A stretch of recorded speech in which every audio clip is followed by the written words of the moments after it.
ole I amataina le nei Sauniga ma Malo. Ole amatanga ole Vaiaso o te talo ma Anapogi I le atunuu. E a te ule avatele e te tauai o te whaleo inai le whaasirisilanga alo ia whalao I tele. E tusai ma le whaasinomanga le whaavai o le Malo tuto tasi o Samoa.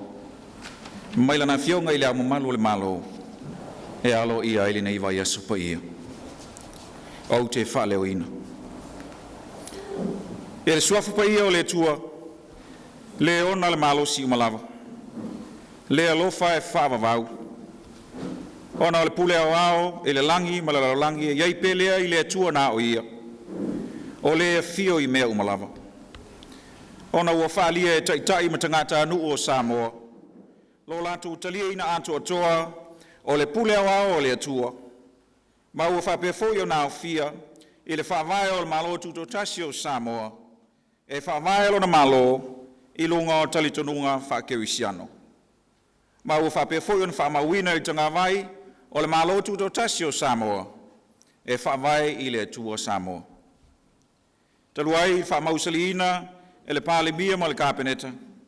Ma taitai o e kālesia ASO SA I Samoa, le whātua tuaina o le pule au au, ma le Malo ami o tonu o le atua, e ona le Malo si umalava, ua Talosaga ina ai le au mamalu o le Malo, tuto tasi o Samoa, ina ia whaia le nei whaasirisilanga alo ia whaalau I tele, e atofa ina ai taimi, mo Talosaga, ma Anapogi I le atunuu.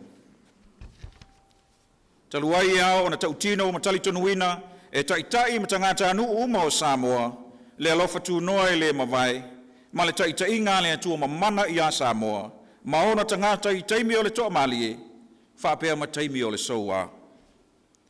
Ona o le tiute o taitai ma tangata anu o Samoa, e I foto ele atu I luma o le atua, ma le loto faamau lalomoni, ma le langona lo loto o lato whatau waa, ma whailo atu I ante ia tātou o ngasala, ma solitu la fono, ina ia mau ai le salamomoni, ma le whatua tua I a Yesu Keriso, mo lo tātou whaolaina ato atoa. Ona o le matawhai o I taitai matangata anu uma o Samoa, e whatonga mato ele I luma o le tua siri ese, I so se taimi, ma ana whaamonianga, ma le puipuinga mo Samoa. Ona le lau le vau matua, manu whelelei ma manu whewai, whapea le vasa o ia uma o le sami o whewa iai, o ana mea alofa ia, mo lo tātou tofi o le sio manga, wa a fia ona o a whamalolosi, o mafui o ngalulolo, o lolonga ma whesuia ia ngaonga o le tau, ua a whaina I le atunu. O le melea, o au o tui maleli I whano vale to a sola vi le lua, a o le Malo tutu o tasi o Samoa, ua o whaasira sila alo ia atu nei, o le a whaamaluina, le vai taimi a mata mai le asa I le so, ASO IANUARI lua afe lua tasi, se ia o atu I le aso whareile, ASO IANUARI lua afe lua tasi, e a vea ma Vaiaso Talosaga, ma Anapogi I le atunuu atoa. Whaia I lalo le Sauniga ma le whaamau whailonga a Samoa I le nei aso. Sauniga, tui malele I whano vale tu a solau vile lua, a o mamalu o le Malo. O te tāpā ma le whaaloalo, lau sunga I taitai o le Sauniga, mo le tātou Sauniga. Tula ia I nā māla malama ia, a wā ua o mai lo māla malama.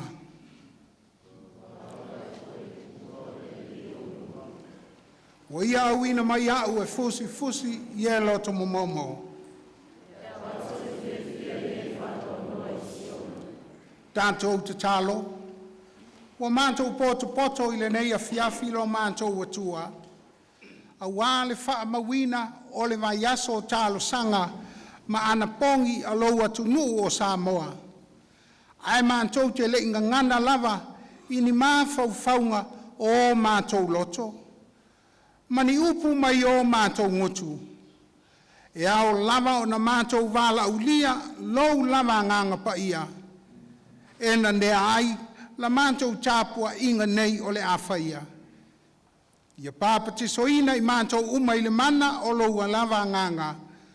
Ma ia maalia I la ua fio la mātou tāpua inga nei. Ua mātou wāla au i le swafa o Iesu. Amene. O le pese usainia ele e kalesia faapotonga Iesu ia pia. Oh,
te talo, o le faafetai, o le a Saunia e le sunga i le whaiwhe auto ina ia Reverend ASO Taime. Whāto e senga, o le a Saunia e le sunga ia Reverend Mafutanga Iosefa e Kalesia Katoliko. Mamana onga, o le sunga ia Reverend Ioane Tolai, a fionga i le sea, sinoti a pia sifo. O le a tātou i fō matatalo. E mamalu mamatang o fie, o mea umana e whaia. O sila fia lava e le na whaia i tātou. A o le iai maunga, e le i whaia fōi e la ua fio le lalolangi ma le atu lau, e mai le vavau e o i le whamavau, e ilo ailo whaatasi mai pea, e uina le vaia. A ua whaalia mai la ua fio i ngā luenga uma, au au. Le atu ae, le tupo o Malo uma. Mātou te whawhita i atu i la ua fio, ono le nuu no mātou whana nau ai. Whawhita i lo mātou watu ae, ono lo mātou tofi le lei, i ona mamalu, o ana anga nuu tu whasolo, ma lo mātou salotonga, ai maise o lo mātou whātua tua ua tu tele. O mātou ole i la ua fio, le atu ae o mātou mātua whapea fo i mātou. Ia vea i mātou uma, ma e ua atiri te tau ai. Ona whai mo mātou tofi le nei atunu. Pāwhitai mo le tala le lei, ma le awosi tāu langa, o lau whiau ma lau ngā luenga. E ulama iso mātou wha ole ole i lo mātou wala wina. A wau o mātou ala langa pea, wa manuia, wa manuia, wa manuia. A ele aisa manuia. O la le perfeta, a wau o mātou fufo whātau ngā, le manua o lo nuu. A e whawhetai le li ia lo mātou tamā. A wau lo e whina ngalo pea e whao ngā ina pea i mātou. Ma ta pu e a tili la wau whainga luenga. Ina ia whai pea ma mea whainga luenga au ngā. A wā Samoa maona tangata.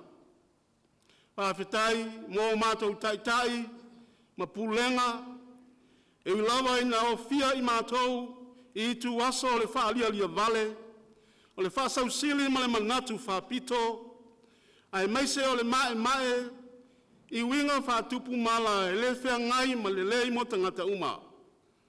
Ai whaafetai le ali e.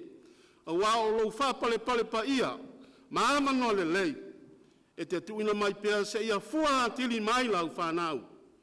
A wā e o mai o na aso, e le to e tu ai leisi maa, i lunga o leisi maa. O lou alofa whata mālea, e sili i mea umalava, mo le lei ma le manuia o mea umalava. Pāwhitai ono le tu au no ino le nei atunu e le ngāluenga mana alo wanganga pa ia. O le ua ia au maia mea alofa i e whātalitali ma le loto whātua tua.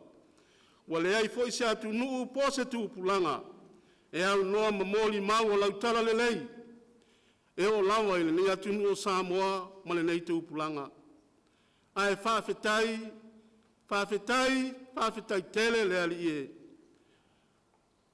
Ono lo awina mai o lo alopele a vea mo mātou whaola.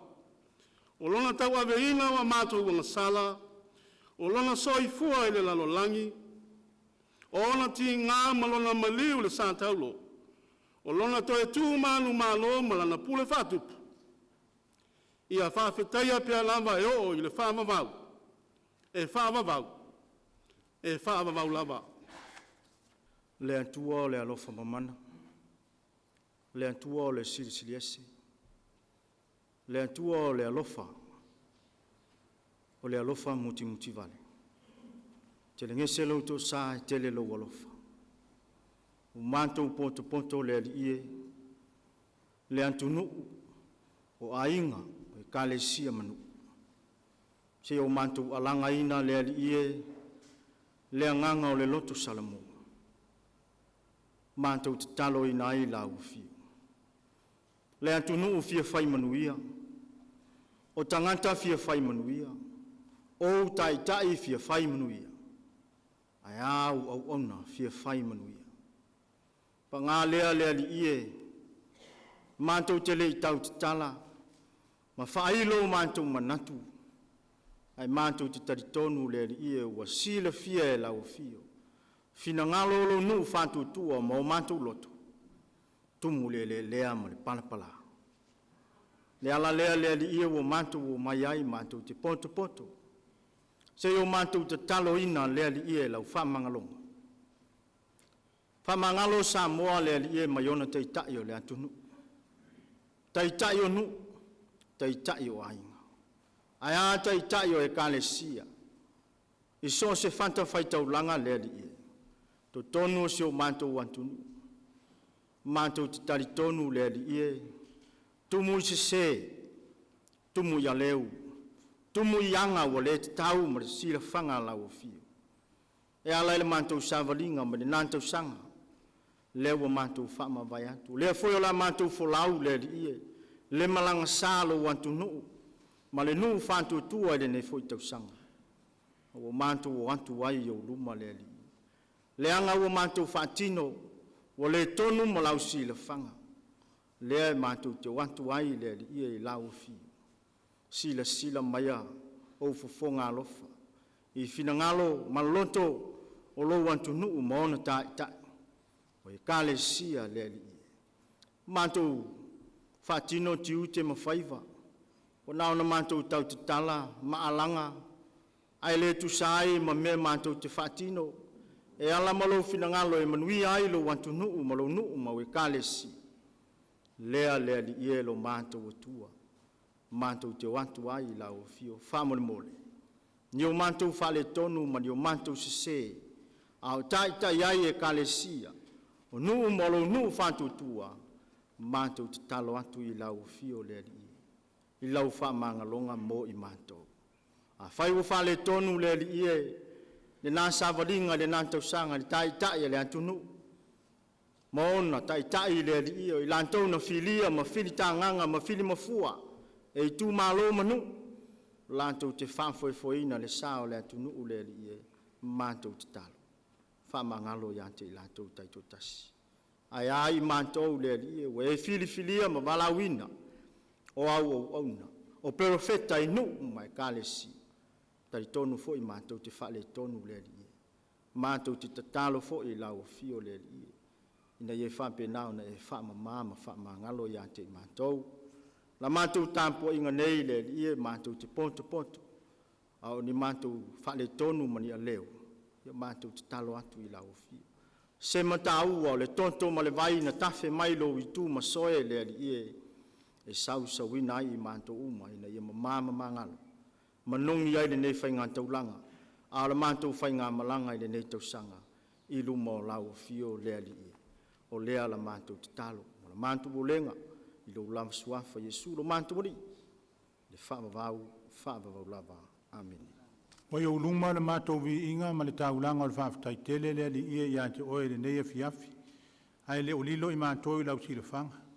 O mātou talo lea li ia i le neia fiafi, ia e anga le lei mai lea li ia ma whaamon mole, ia e anga le lei taitai o lo atunu, taitai o e kālesia, taitai o lo malo lea li ia, ia lo wa lo fatu noa wa mato talo le nei fiafi talo sia fe au manga luenga o le amato savalia le nei tau sang fo e umi mama mau le ala mato savalia le ali e le ia mato lo na fatu nuina a wa mato talo le ali ia e mua ma e muli ia mato e sanga ton wife fo fuang fa mo moenga pe ona na vase e lau fa na pe ona mato ia le nei fiafi anga le mai le ali fa mo mole tai o lo watunu tai o kalesia tai o ainga manu ia ia lo file mu malo wang le lei au e tu la fo ina i matou le ali a fio mai o e tai mu le matou fo longa le nei tau sanga umi mama mau e tini matau nu wai matou fo fuanga umai lo so ani mai ua mātou talo lea li ia le nei afiafi, au e te tuu lafo ina le whai ngā malanga alo watunu. Ia whai oe matai ala e te mua ma e muli so se fuafuanga wha moe le malo, ia iai lo file mua ma lo wanga le lei, talo siai, le wha moe tai mo le nei tausanga, ia iai lo wanga le lei lea li ie, nisi o le atu tofi e tai lo watunu, ia iai lo file mua lo mātou atua, wa mātou talo le nei afiafi lo mātou tamaa.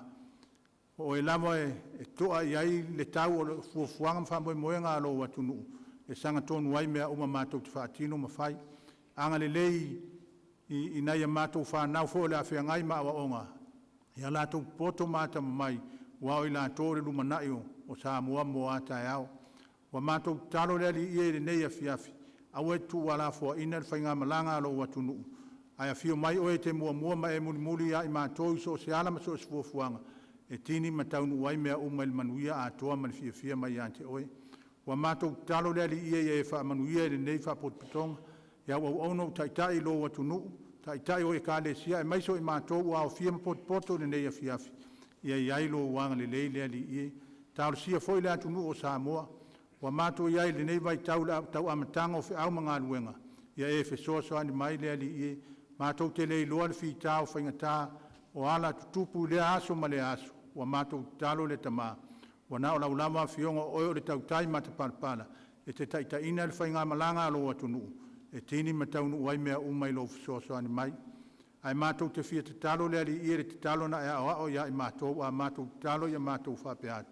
Lo mātou tamae o le langi. Ia pa ia lo suafa. Ia o mai lo malo.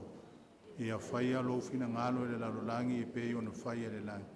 Ia e fo ai mai a te mātou le aso nei o mātou mea ai e tau ma le aso. Ia e whama ngalo ia te mātou ia mātou wangsa. Peo i mātou foio na mātou whama ngalo i nā atu ia e wanga le anga mai ia te mātou. Aua foi taita ina i mātou whausoso. Ai e lawe a ia i mātou ai le leanga. Awa e o le mālo mane mana. A toa mane vi inga e wha maulawa. Amen. Ale pese se lau se fulu ma le walu, ale kale sia me totisi, pese ina ele matanga luenga le malo.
tauina o le tusipaia, o le faletua ia pale Paulo, o le tai fono o le mafutanga tina so o fatasi. Tusi faitau o le fata oto e fai upo e se fulu i le se fulu maleiva. O le folanga o a fianga pa ia le atua. Maua mai le tusi o le whenga inga tuai. Fata oto i lon mata upo e wha. O te fola le fai upo e se fulu. Wha au le fai upo e se fulu maleiva. Whaafonga mai a ia fianga pa ia le atua. Whaalanga mai a lo watali ie. Ma e talia upu. O na whaatala ina i lea o tausanga o lau o langa. O te whaasino ia te oe le ala o le poto. O te taita ina oe i ala sao. A e savali, e le whaalawelawe ina lau la asanga. A e momoe, e te le tau suai. Ia e tau fi maui upu e a o ina. Awane i tu ina atu. Ia e leo iai, awa o lo wola lava lea. Awa e te alu i le ala o e angasala. Awa foi e te ui i le ala o e whai a mi o le anga. Ia e faamau i ai. Awa ne i ui atu i ai. Ia e alo ese ai ma alu ese. Awa la tau te le momoe. Se ilonga wala tau whai se mea le anga. Wa ave ese fo'i lo lātou moe. Pe a whai lātou te le whaatau sua ina nisi. A wa lātou a aile a reto o le angsala. Wa lātou winu fo'i le waina le saua. A o le ala o e a mi tonu. E tusa ia ma le malama o le au. O lo tupu pea lo na malama e o i le tūtonu o le la. O le ala o e a mi o le anga. E tusa lea ma le pungisa. La tau te le iloa le mea la tau te tau sua iai.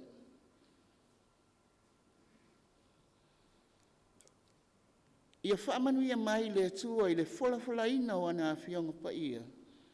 Ma ia tu mau atu lava i lona lava vi inga nei se ia o i le whaavavau lava. Amen.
te whaatalofa atu i le suafa o lo tātou walii, i le paia i lo tātou malo, i ona tūlanga whaalupe.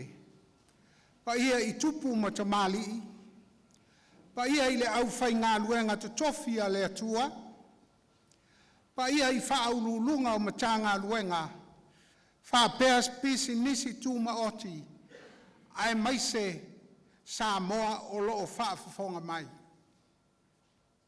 O le matua o le launga, ua maua mai lea i le tusi na whaitawina, whaata oto e whawhai upo e sifuru malitolu.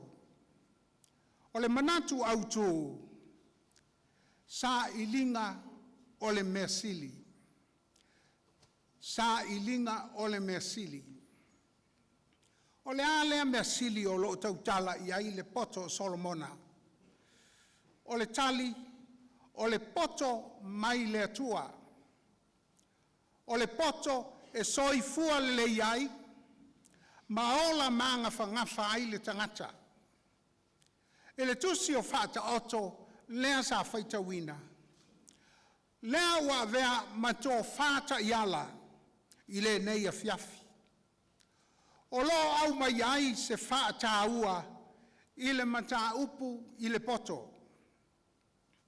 E poto e whaamatala ina ai le soifua, e ola ina e le tangata, e tusa ma whaasino manga ale atua.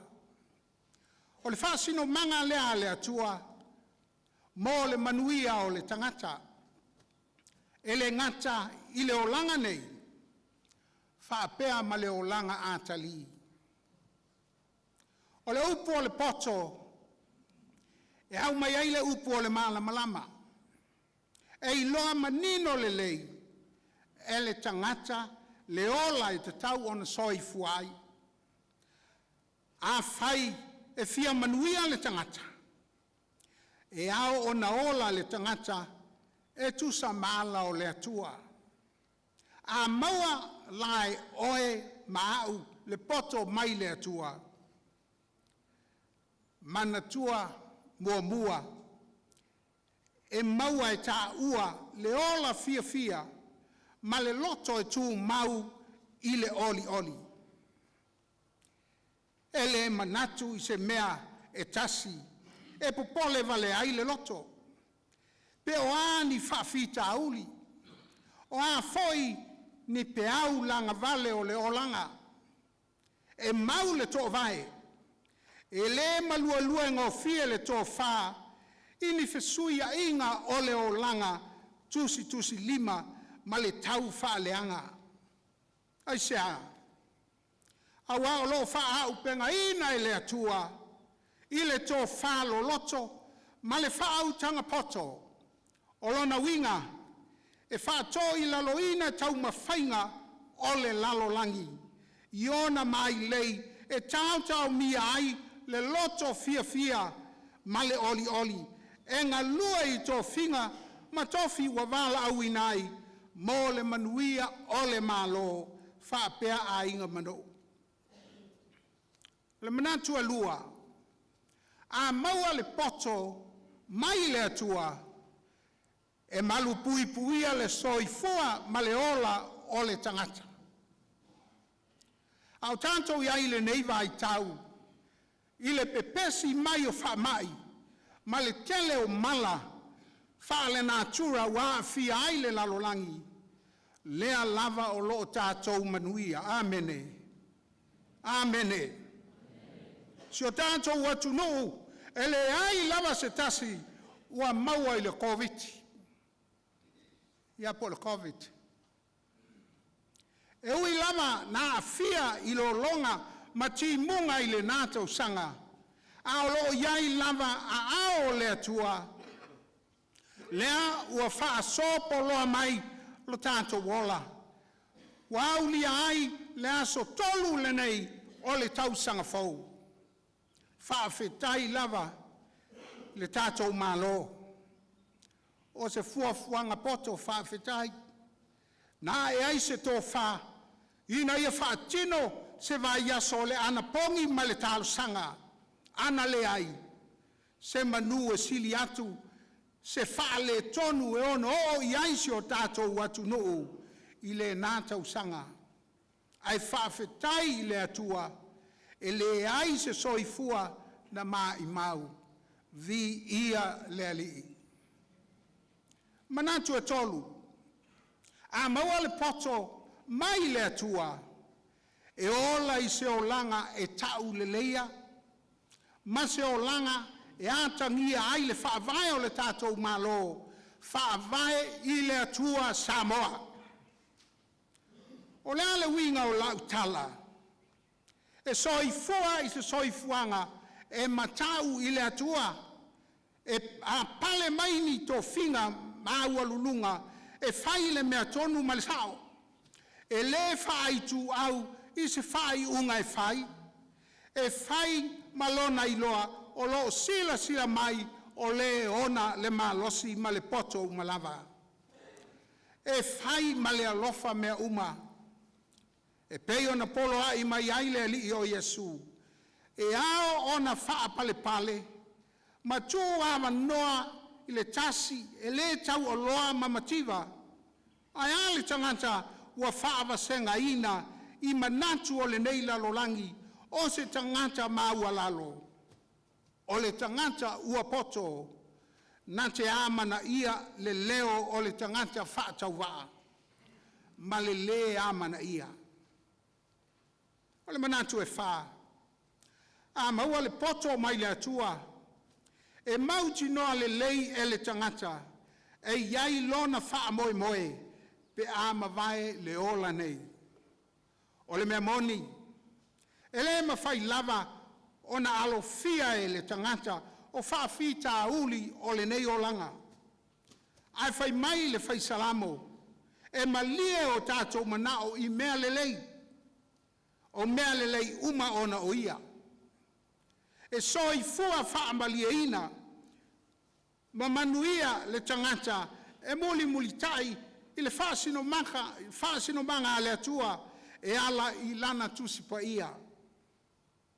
Ai mai upu o le pese e whapea, o le poto e mai le langi, o le poto e sili mamama.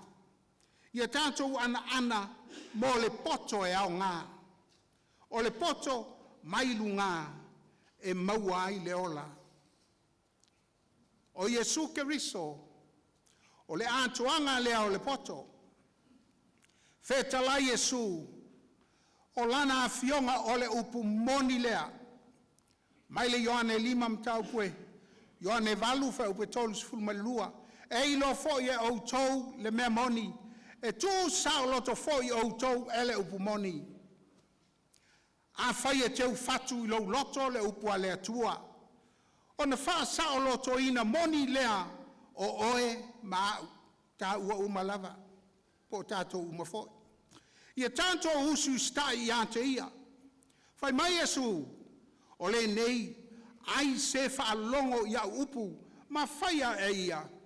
O te whaatu saina o ia i le tangata poto, ua na whaia lo na whale ilunga o le papa. O na tō mai leo wanga, wa o mai fōi o tā whenga, wangi mai fōi o matangi, wa pesi mai le whale, ai le ipa u lava ia, au wa whaawai ina ilunga o le papa, le au soe, ma i tātou uma, o le mea sili le nā, e ao ona e maua, o le tangata poto, e whaalongo mawhai. Ia nofo le fionga ke riso, i te tonu iante o utou ia tele lava, i le poto umalava, ia o utou ao, ma apoa i le tasi i salamo, ma pese, ma siva whaaleanganga, o lo pe pese atuai, ma le whaafetai i le li i o utou loto. O le tāua o le tuspa ia, e le nā ona i loa, a ia tātou wola ai mausu stai ai. The value of the Bible is not knowing it, but obeying it. Knowing the Bible is little benefit unless we practice it. O le file mu foi mai le tua, o lo sili sili lava I mea uma e manatu I ai, e leo li nai o tātou loto, ma o tātou māwhau whau, ia ke riso Iesu. Vala ulia Iesu, lea lii e ou le poto umalava I lo loto. It is an opportunity for us all to call Jesus. We need to call Jesus to come. E le whape, o manto o tangata le o lotu ai le ai. O liko o ke lea o le whaola ingai. You know, lau whamau lalo atu. O le fina ngalo le atua. I le tā ua ni mea e whai lalangi ngai. When we live this earth, we go to heaven. Tātou te o uma I le rangi. Tātou te le o I se lalorangi. Whea koe foi. O le file mu foi mai le atua o lo sili lava I mea uma e manatu iai. E leo I nai o tau loto ma o tau mawhau ia ke riso Iesu. Vala ulia Iesu le li o le poto umalava. E o le poto umalava I lo loto. Whalongo I lana awhionga pa ia ola ai, masavali ai. O na maua lea oe o le poto e sili ona le lei. Amene. Pese u Sauniga le ekalesia faapitoa a Iesu ia pia. Jehovah.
le talo faamanuia, lo mātou tamae o i le langi, ai mātou te le itu ua le menei, ia li lingi mai au faamanuianga sau tua lasi i au auna, na e tō fia e taitaina le nei atu nu o Samoa. Ma ia e whaatamau a inga ina i lātou i le nganga o le poto ma whaalinga, a wāti ute ma whaiva o wheanga iai. Ia maua foi le soifua malolo ina le lei, e whaatino ina ai o lātou tiute, e vi ia ai laua fio. Ianga le lei oe ma whaamanuia ia Samoa atoa. Tau tai oe i le mātou whainga malanga, wa āmatalia o le nei tau sanga fou. Ia i lunga ia te i mātou uma lava le manuia oe le atua le tamā. Le alofa sili ese o lo mātou wali i whaola o Jesu Keriso. Ma le mafutanga e le mawai, ma oe a nganga pa i ae, o nei e o i le whaavavau lava. Amene.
Tai fo i la unga.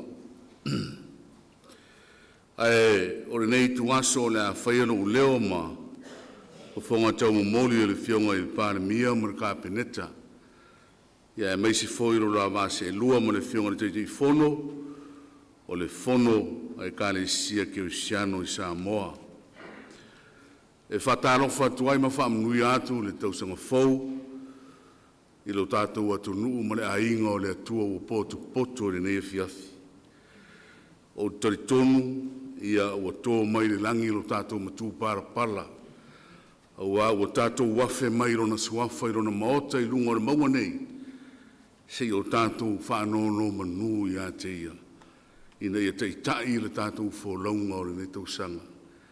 E mole tuele nganga whaafitai le whaatala o ula, ia mbana o lia sa tu inatu i uto fionga e maisi o le ama manu o le malo ma le masiofo o le suiao ma le masiofo ia ma le pa ia le silasi e o lava ia Samoa o whaafonga mai i nuu ma e kāle sia e le ngano fo le nganga whaafitai o tātou malo i uso o lo tātou ngaru rue manuti mea pea i tu tonu si o tātou atunu i le tau sanga ma le tau sanga ia whaamunuia le atua ia i la tou.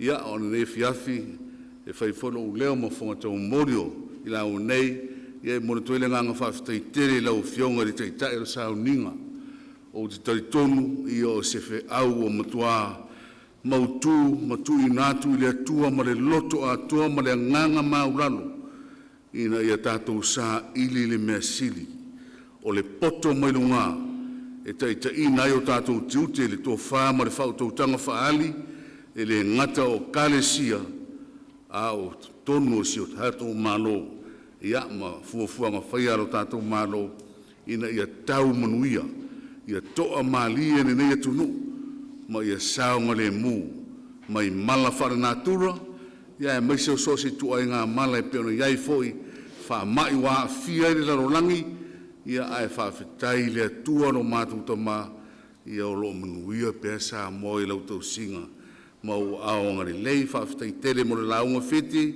sa unia le lei e maise foi, ia o fionga i te itai o ka le sia sa whafonga ina na tātou te tāru, whawhitai le tāpena ina, ia e maise fōro tātou tina, na whafonga ina le fionga pa ia le atua, whawhitai tele, mo ia ngā ruenga le lei moro no vi inga. E le ngalo le nei aso, ia ono au ai o se tangata nota, le lei ma whanongo longo i pese uma, i so se taimi o se pese, e se matango fio pese ngare nei aso, whawhitai tuai, i tai pese le awa safo, ia e maise o mtanga ruenga sa o rato whafonga ina, ia e la e whapea isi aina o totonu o tātou o fisama, whaatino ina o tiute, ai rei loa, o le isi, mea tino le a tātou, patino le tātou, o le ao ina o vi inga, whaafetai tele, i le tā pena ina o vi inga o le atua, ua mamalu ai le nei Sauniga, whaamanuia pea, le tātou, au whai pese, e maisi fore e kāle sia e whai sā mai whiti, o i mai le sunga ia whiti, ia whaamanuia le atua, i lea fwoi whaamoe moe. Ia, o le aso whareile, ia o le aso muri lea, tātou te toi o mai ai, tu tono le maota o le atua nei, tātou te whaai ure le iai, ma ta tālai le tātou Anapogi, o le wala au ma le whi au tā ua le nei fiafi, o ro tātou whai o le mea siri, o le poto e te wha maoni ai lau Anapogi, mea tā ua na, ia e maua le poto, e te toa tuli ai sina teimi o le aso, wha no manu i le atua. A mata tu lava rita i tai o le ainga se ia o lava rita mai titi. Tātou poto i se i tungaso. E vatu i le atua tātou whamanu ina ia se sila o na whafonga. O le sunga i tai whono le kane, o whono e kane seke usiano, whionga ia Dr. Kasiano le au pepe, ia o le ata i tai i tātou Sauniga i la safareile, ia ona tātou whai ure le ainga tele, o le a whaatino ina i le aso. Ia, o le awhiawhi nei whamaruru atu. Ia o le a susura war tangata i rona ainga e maria i rona lotu. Whaira nei po kofe. Ia mare whaaroro tele. Ia manuia na matoe Sauniga marata apeatu. Ia aonga le leo ro tātou mutai. Ia tātou maroro whawhitai.